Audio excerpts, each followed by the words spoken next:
There's a woman in the Bible who saved an entire household from massacre with nothing but words. No army, no weapons, just wisdom that made a king fall to his knees. The church rarely tells her story. Why?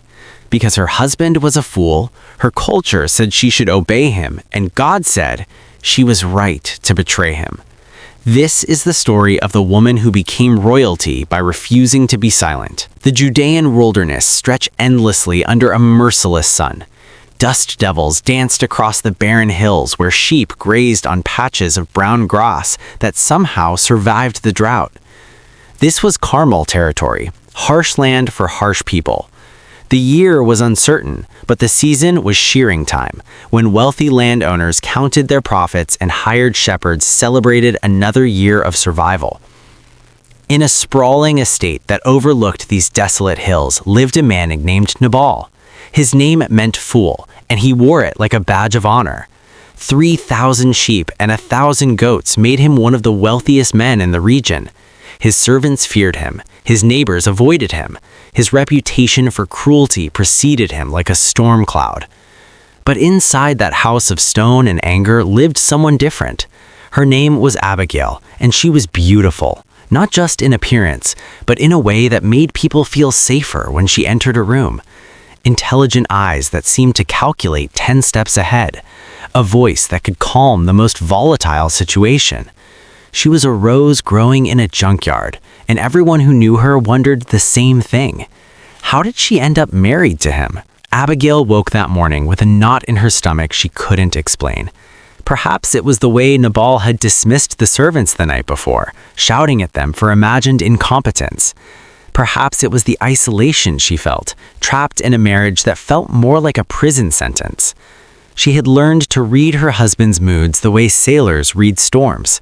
Survival depended on it. She moved through the morning rituals mechanically, instructing servants, checking food stores, managing a household that would collapse without her silent supervision. Nabal never noticed. He never thanked her. To him, she was property, beautiful property that made other men envious, but property nonetheless. She wondered sometimes what her life would have been if her father had chosen differently, if she'd married a kind man, a good man, someone who saw her as more than an ornament. But in ancient Israel, women didn't choose. They endured. They survived. They found small rebellions in obedience and quiet strength in submission. Except today, obedience might cost everyone everything. The servants came running before noon, young men breathless, eyes wide with fear. "Messengers have arrived," they gasped, "from David, son of Jesse." Abigail felt her blood run cold. Everyone knew about David, the giant killer who had fallen from King Saul's favor, the anointed future king who now lived as an outlaw in these very hills with 600 desperate men, warriors, fugitives, men with nothing to lose. "What does he want?" she asked, though she already knew. "Payment. Protection fees. His men have been guarding our shepherds for months. They've killed no sheep, stolen nothing, harmed no one. They formed a wall around our flocks day and night. It's shearing season. David requests provisions as thanks." It was more than reasonable. It was generous. In the wilderness, David's men could have taken whatever they wanted. Instead, they'd protected Nabal's wealth and asked for nothing until now, just a share of the abundance they'd helped create. Abigail closed her eyes. She knew exactly what Nabal would say. She found her husband in the shearing celebration, already drunk despite the early hour. Surrounded by sycophants and hired musicians, he was holding court like a petty king. David's messengers stood before him, young men with dignity intact despite their ragged clothes. "Who is David?" Nabal sneered, his words slurring. "Who is this son of Jesse? Many servants are breaking away from their masters these days. Why should I take my bread and water and the meat I've slaughtered for my shearers and give it to men coming from who knows where?" The silence that followed was deafening. The messengers' faces went stone cold. Nabal's servants looked at the ground. Everyone in the room knew what those words meant. Abigail felt the future rushing towards her like a flood. She saw it all in an instant. David's anger, his pride wounded, his men eager for violence after months of restraint. 600 trained warriors descending on the estate, blood in the courtyards, bodies of servants who'd done nothing wrong, her husband's foolish mouth writing checks his household would pay with their lives. The messengers left without another word. Abigail didn't hesitate. The moment the messengers disappeared over the hill, she was already moving. Not to her husband. There was no reasoning with a drunk fool who just signed everyone's death warrant. Instead, she went to the servants. "Bring me 200 loaves of bread, 5 dressed sheep, 5 seahs of roasted grain, 100 cakes of raisins, 200 cakes of pressed figs. Load everything on donkeys, now." The servants stared at her. What she was proposing was unthinkable. A wife acting without her husband's permission, taking his property, defying his direct decision. In their culture, it was grounds for divorce, public humiliation, or worse. "My lady," one old servant whispered, "if Nabal finds out." "If David arrives before I reach him, there won't be a Nabal to find out anything," Abigail said quietly. "There won't be any of us. Move." They moved. She didn't tell her husband. There was no time for permission, and permission would never come. This was rebellion, pure, calculated, necessary rebellion. She was about to do something that violated every rule she'd been taught since childhood about a woman's place, a wife's duty, the sacred order of submission.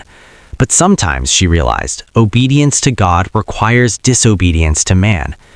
She mounted her donkey and rode ahead with the loaded caravan, her heart hammering against her ribs.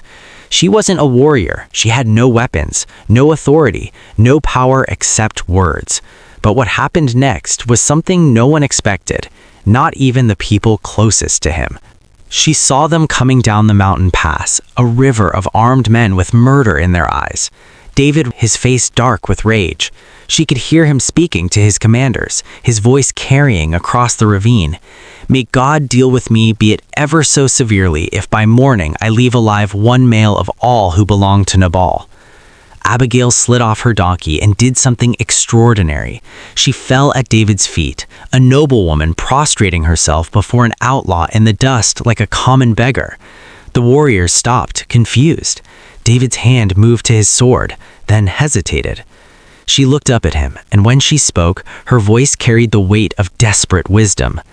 "Pardon your servant, my lord, and let me speak to you. Don't pay attention to that wicked man Nabal. He is just like his name.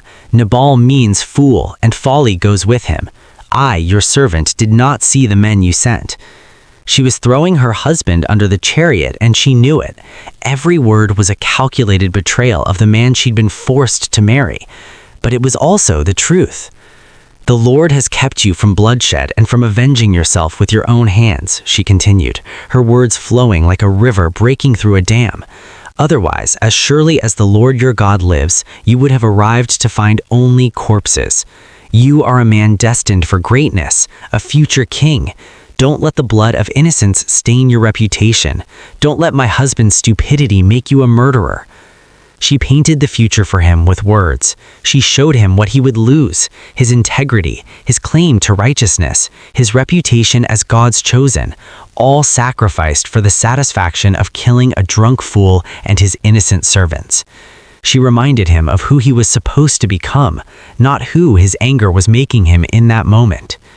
The warriors watched their commander, hands on sword hilts, waiting for the order. David stared at this woman in the dust, this unexpected prophet who had ridden alone into an army to save people who probably didn't deserve saving. Slowly, something changed in David's face. The rage drained away. His hand moved from his sword. "Praise be to the Lord, the God of Israel, who has sent you today to meet me," he said, his voice rough with emotion. "May you be blessed for your good judgment and for keeping me from bloodshed this day and from avenging myself with my own hands." Abigail returned home as the sun set, her body shaking from exhaustion and relief. The caravan was empty. David had accepted the gifts and spared the household. She had done the impossible. She found Nabal exactly where she'd left him, drunk, celebrating, oblivious to the massacre that had almost erased his entire legacy. She said nothing. There would be time for truth in the morning. When dawn came, she told him everything. What he'd done, what she'd done, how close they'd all come to annihilation, how she'd saved them by defying him.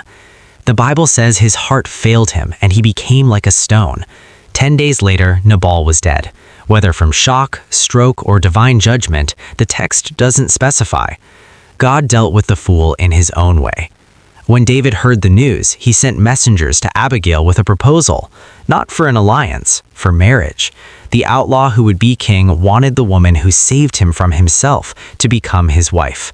She accepted, and she became queen, not through birth or political arrangement, but through wisdom that had the courage to break the rules when the rules would have led to death. The story they don't tell in Sunday school is this: sometimes the most spiritual thing you can do is disobey. Not rebellion for its own sake, but the kind of wisdom that knows when human authority conflicts with divine purpose. Abigail's culture demanded she submit to her husband in all things. Her religion taught wifely obedience. Her society would have condemned her actions as shameful. But God vindicated her completely, removing the fool, elevating the wise, using her defiance to save lives and shape history.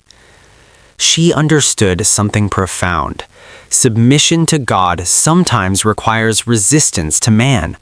Wisdom knows the difference between godly authority that deserves respect and human foolishness that deserves opposition.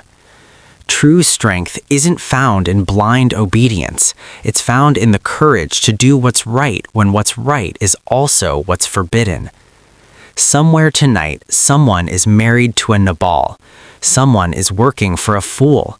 Someone is trapped in a system that values obedience over wisdom, silence over truth, submission over survival.